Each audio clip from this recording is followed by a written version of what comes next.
agama yang muncul di tengah masyarakat dan menimbulkan tanya. Sekalipun kelihatannya remeh, tapi sebenarnya masalah-masalah agama itu sudah dijelaskan panjang lebar oleh sang penentu syariat melalui Rasul kita Muhammad Sallallahu Alaihi Wasallam. Bila solat dapat mencegah seseorang berbuat buruk dan jahat, tapi mengapa masih banyak orang yang rajin solat tapi tetap melakukan perbuatan dosa? Bila syirik dilarang keras, mengapa diperintahkan cium hajar aswad? Bila keluar angin itu dari arah belakang, mengapa kita diperintahkan untuk bersuci dengan membasuh bagian-bagian depan? Bila Nabi itu terpelihara dari dosa dan pasti dijamin masuk surga, mengapa kita dianjurkan untuk mendoakannya? Nah pemirsa, semua itu akan tersaji dalam Bila dan Mengapa.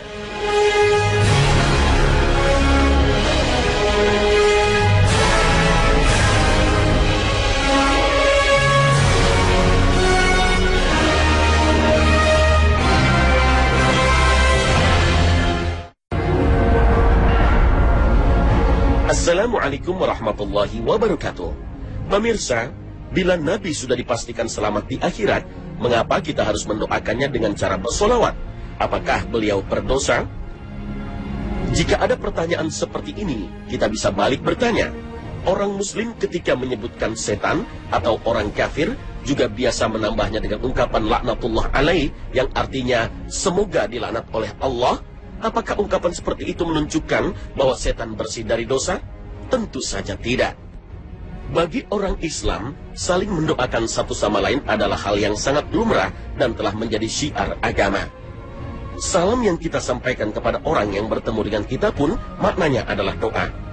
Ucapan Assalamualaikum warahmatullahi wabarakatuh maknanya adalah semoga keselamatan terlimpah atasmu serta rahmat dan berkahnya. Demikian juga dengan ucapan ma'assalamah yang kita ucapkan saat berpisah dengan seorang teman. Kata itu juga doa. Ma'assalamah artinya adalah semoga engkau disertai keselamatan. Bahkan semua ucapan yang dianjurkan kepada seorang muslim adalah doa, termasuk memberi salam kepada Rasulullah Sallallahu Alaihi Wasallam dan bersolawat kepadanya. Saat kita mendoakan orang agar diberi keselamatan, bukan berarti kita meyakini bahwa dirinya sedang tidak selamat. Doa keselamatan itu sama saja bila kita menyapa teman dengan mengucapkan, semoga Anda sekeluarga dalam keadaan sehat walafiat. Apakah bila kita menyapa demikian, berarti teman kita dan sekeluarganya sedang dirawat di rumah sakit? Tentu tidak, karena salam dan sholawat itu sifatnya syiar yang hidup di tengah sesama kita. Dan mendoakan keselamatan tidak berarti yang kita salami itu sedang sakit, tidak bisa bangun. Kita juga perlu memahami bahwa bersolawat kepada Nabi SAW itu merupakan salah satu bentuk ibadah dan pendekatan diri kepada Allah Subhanahu wa Ta'ala yang telah diperintahkan kepada orang beriman pada setiap kesempatan. Allah Subhanahu wa Ta'ala berfirman, sesungguhnya Allah dan malaikat-malaikatnya bersolawat untuk Nabi. Hai orang-orang yang beriman, bersolawatlah kamu untuk Nabi dan ucapkanlah salam penghormatan kepadanya. Al-Quran Surah Al-Ahzab ayat 56. Yang dimaksud dengan Allah Subhanahu wa Ta'ala bersalawat kepada Nabi adalah bahwa Allah Subhanahu wa Ta'ala memberinya rahmat, dan rahmat itu adalah kasih sayang yang selalu mendampingi beliau.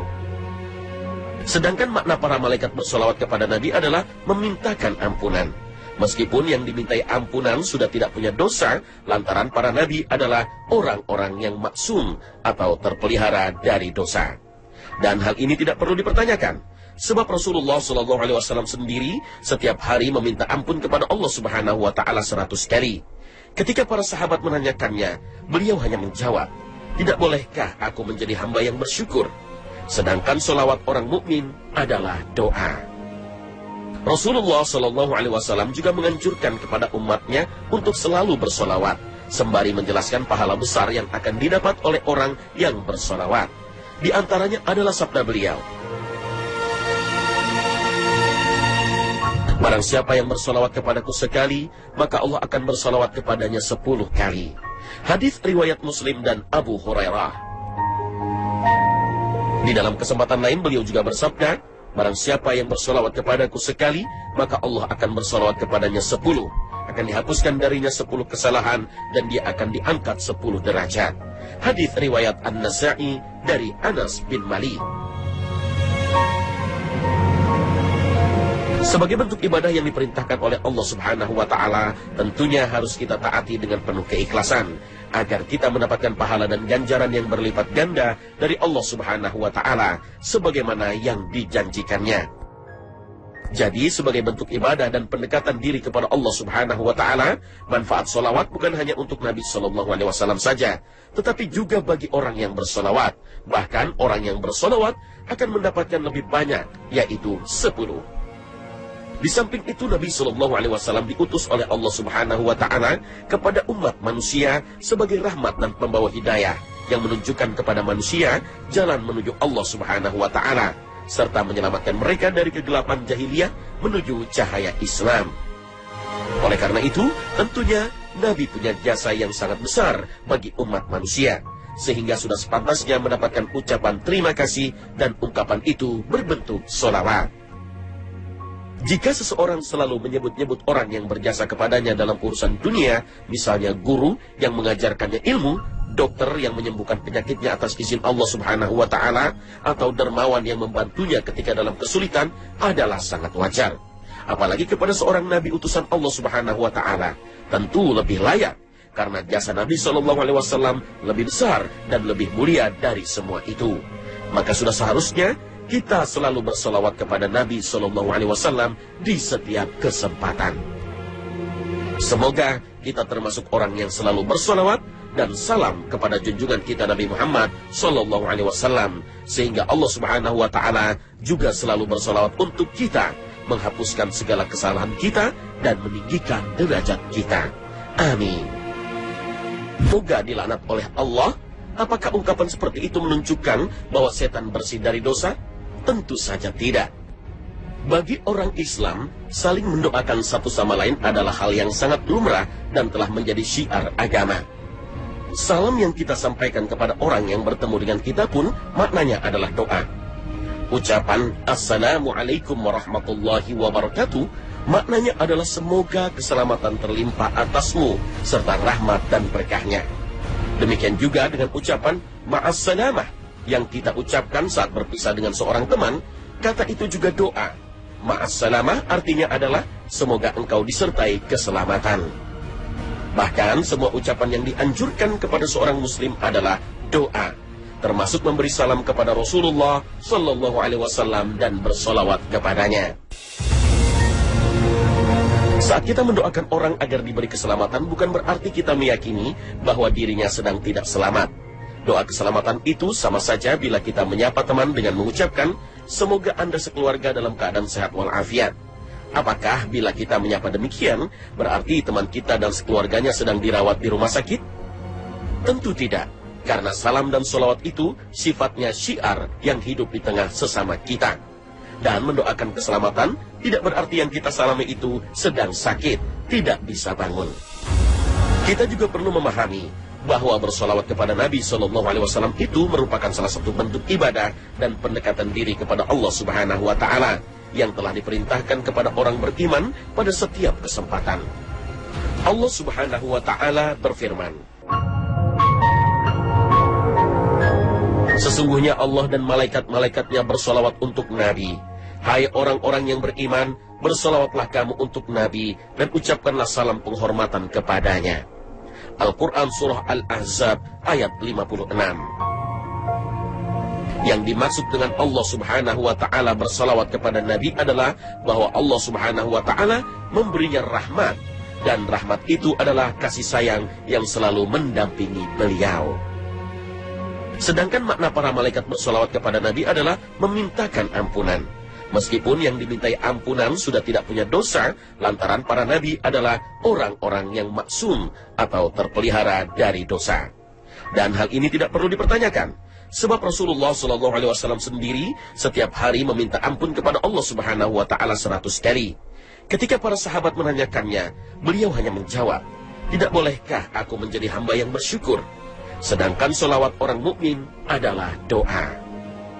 Rasulullah SAW juga menganjurkan kepada umatnya untuk selalu bersolawat, sembari menjelaskan pahala besar yang akan didapat oleh orang yang bersolawat.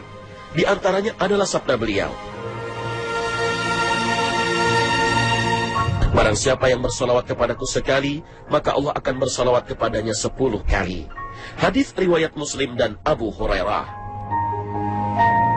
Di dalam kesempatan lain beliau juga bersabda, barang siapa yang bersolawat kepadaku sekali, maka Allah akan bersolawat kepadanya 10. Akan dihapuskan darinya 10 kesalahan dan dia akan diangkat 10 derajat. Hadis riwayat An-Nasa'i dari Anas bin Malik.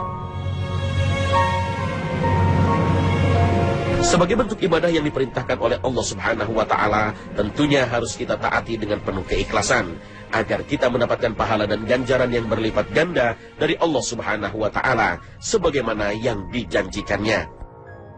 Jadi sebagai bentuk ibadah dan pendekatan diri kepada Allah Subhanahu wa Ta'ala, manfaat solawat bukan hanya untuk Nabi Shallallahu Alaihi Wasallam saja, tetapi juga bagi orang yang bersolawat. Bahkan orang yang bersolawat akan mendapatkan lebih banyak, yaitu 10. Di samping itu Nabi Shallallahu Alaihi Wasallam diutus oleh Allah Subhanahu wa Ta'ala kepada umat manusia sebagai rahmat dan pembawa hidayah yang menunjukkan kepada manusia jalan menuju Allah Subhanahu wa Ta'ala, serta menyelamatkan mereka dari kegelapan jahiliyah menuju cahaya Islam. Oleh karena itu, tentunya Nabi punya jasa yang sangat besar bagi umat manusia, sehingga sudah sepantasnya mendapatkan ucapan terima kasih dan ungkapan itu berbentuk sholawat. Jika seseorang selalu menyebut-nyebut orang yang berjasa kepadanya dalam urusan dunia, misalnya guru yang mengajarkannya ilmu, dokter yang menyembuhkan penyakitnya atas izin Allah Subhanahu wa Ta'ala, atau dermawan yang membantunya ketika dalam kesulitan, adalah sangat wajar. Apalagi kepada seorang nabi utusan Allah Subhanahu wa Ta'ala, tentu lebih layak, karena jasa Nabi Shallallahu Alaihi Wasallam lebih besar dan lebih mulia dari semua itu. Maka sudah seharusnya kita selalu bersolawat kepada Nabi Shallallahu Alaihi Wasallam di setiap kesempatan. Semoga kita termasuk orang yang selalu bersolawat dan salam kepada junjungan kita Nabi Muhammad Sallallahu Alaihi Wasallam, sehingga Allah Subhanahu Wa Taala juga selalu bersolawat untuk kita, menghapuskan segala kesalahan kita dan meninggikan derajat kita. Amin.